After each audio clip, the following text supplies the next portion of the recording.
The secret plan to double some targets for ambulance response times. Patients seriously ill but whose lives aren't in danger may have to wait for 19 minutes. The government insists no decisions have been made. Also on the programme, New York mourns 2 police officers shot dead in their patrol car. And Elton John ties the knot after inviting the world to his wedding.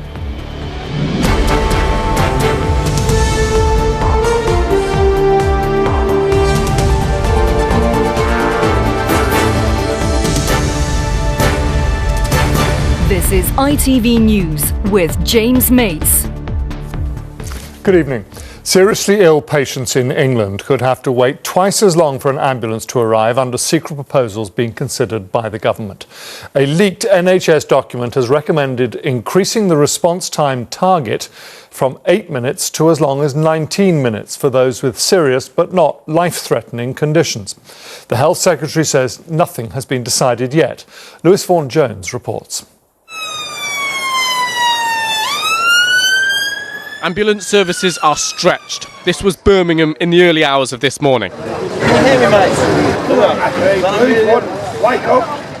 Here, the crew arrived quickly and the case wasn't serious. But new proposals would mean some patients waiting longer for an ambulance to arrive. Well, I think what's important here is to get an individual patient the help they need. And the idea of delaying sending an ambulance for up to 180 seconds has some merit if it means that the triage process can actually find out what's going wrong with that patient. Under the leaked proposals, the 8-minute target response time for so-called Red 1 cases, the most serious level, would not be affected. But there would be changes to Red 2 cases, those that are serious but not the most life-threatening.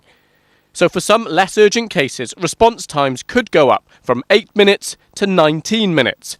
That means some patients would be waiting more than twice as long for an ambulance. I question how the government can justify putting these proposals out when the NHS is in the middle of a difficult winter and is already under extreme pressure. It will look for all the world like it's trying to rewrite the rules. NHS England say the proposed new rules wouldn't apply to anyone in a critical condition and would in fact benefit patients. It would be perfectly reasonable to wait a little longer for the vehicle to arrive, because what we could then give them is the right vehicle and the right professional for the condition they have, rather than the unspecified vehicle that we'd have dispatched as a matter of urgency and haste. The Department of Health say no decisions have been made and only changes that improve response times for urgent cases would be approved. These plans have actually come from ambulance bosses themselves. I think there's an acceptance on all sides that there's nothing wrong with reviewing response times, but Labour are pretty angry about the way this has been handled and what they say is a lack of consultation. As for the government, listen to these words from the Health Secretary, Jeremy Hunt. The government has absolutely no plans to double ambulance waiting times. That's pretty emphatic and a sense, I think, of how sensitive this issue is. They don't want to be seen to be weakening frontline services on the NHS this close to the start of an election campaign. Lewis, thank you. New York City is mourning the death of 2 police officers who were shot in the head at close range as they sat in their patrol car. It's thought they were targeted as revenge for the death of 2 black men killed by police in recent months. This report from Amy Welch begins with pictures from the aftermath of the shooting. In the seconds after 2 police officers are shot, this New York street becomes a scene of chaos. Rafael Ramos and Wenjian Liu were sat in their patrol car in Brooklyn when a man opened fire. They were shot in the head and had no chance to defend themselves. They were quite simply assassinated, targeted for their uniform and for the responsibility they embraced to keep the people of this city safe. The gunman then shot himself. He's been named as Ismail Brinsley. That morning he'd tried to kill his ex-girlfriend, and there are reports he posted anti-police messages on his Instagram account next to a picture of a gun. "I'm putting wings on pigs today," it reads. "They take one of ours, let's take 2 of theirs." It's believed he's referring to the deaths of Eric Gardner and Mike Brown, 2 black men who died at the hands of police earlier this year. No one was prosecuted and widespread protests followed. Many of the young people who have been part of the demonstrations in the Brooklyn area, they have strongly stated that this is not their message and that they are going to hold off from doing any demonstrations until after the funeral. The attack comes at a tense time in the United States. A candlelit vigil will be held this evening as a mark of respect for these officers. But fears of further protests are never far from people's minds. Amy Welch, ITV News. President Obama has said that he does not consider the cyber attack on Sony as an act of war, but rather one of cyber vandalism. In an interview with CNN, the president also said he was going to review whether to put North Korea back on its list of countries that sponsor terrorism.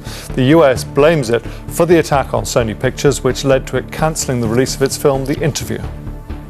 I don't think it was an act of war. I think it was an act of cyber vandalism that was very costly, very expensive. We take it very seriously. We will respond proportionally, as I said. Here, the Home Secretary Theresa May has hinted she may disband the inquiry into allegations of establishment child abuse. Its panel has already started work, but a new chairman has yet to be appointed after the previous two resigned. And Hartlepool United have said they will not be signing the convicted rapist Ched Evans. The football club's manager Ronnie Moore hinted yesterday he would be keen to let him play, but the club's owners said today that is not going to happen. And there were dramatic finishes in both of today's Premier League matches. Liverpool's late goal earned them a point against Arsenal, while the derby between Newcastle and Sunderland was won in the final minute, as Will Dalton reports. It was all handshakes and smiles before kick-off in the Tyne Wear derby, but they were quickly forgotten as some of the early challenges showed how much this game meant to both teams. Both sides had chances to open their account in the opening half, the pick of those falling to Sunderland's Stephen Fletcher. The second half followed a similar pattern.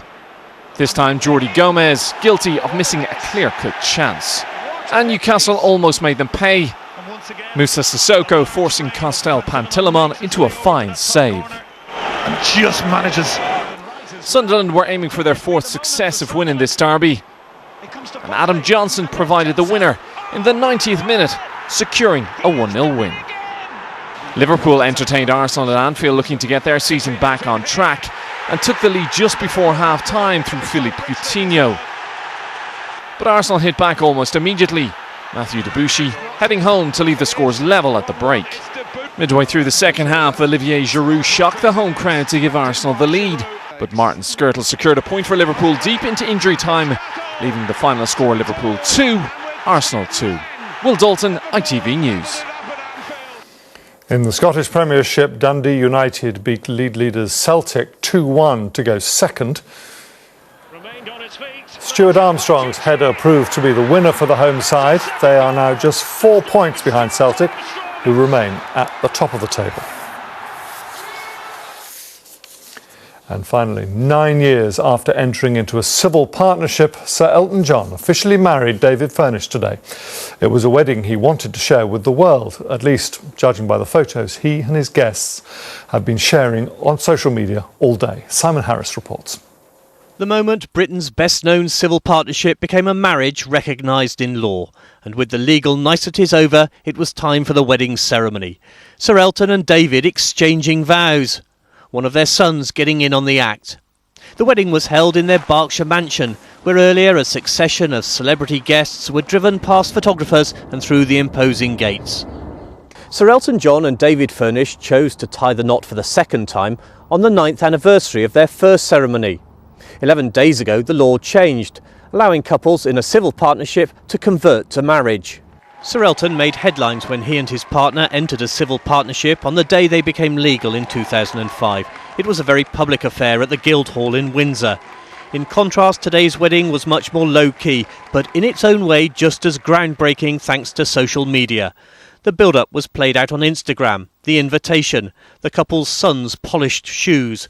Liz Hurley tweeted, "On our way to Elton and David's wedding, V excited." Brooklyn Beckham added to the running commentary, posing with his mum and snapping the menu with the words, "Congratulations Uncle Elton and Uncle David."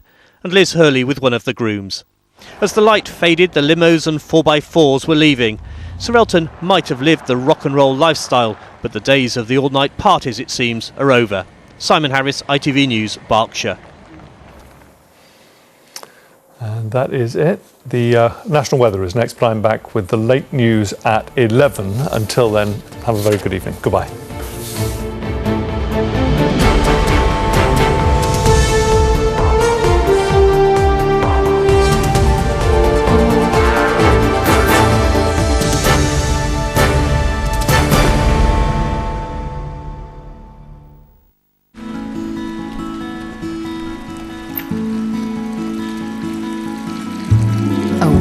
Outlook. Worcester Bosch sponsors ITV National Weather. Hello, good evening. For all of us, it's been a pretty grey day up across the north, more unsettled with some heavy outbreaks of rain, particularly for western parts of Scotland, and there is still a yellow warning in place, and that will stay there until tomorrow as well. Out towards the North Sea coast, we see some strong gusty winds, and across the northeast of England, the southeast of Scotland, gusts have been between 50 and 60 miles an hour, and there'll be little change as we go through the evening period, and overnight that rain stays quite heavy here, and as we come further south, it'll be drier, but not exclusively dry. But for all of us, it's a mild night with some parts holding up at 11 degrees. Now tomorrow we'll see that band of rain coming a little bit further south. Behind it we'll see some brighter skies, but also some wintry showers up over the high ground. Down across the southeast, grey but mild. A warm outlook. Worcester Bosch sponsors ITV National Weather.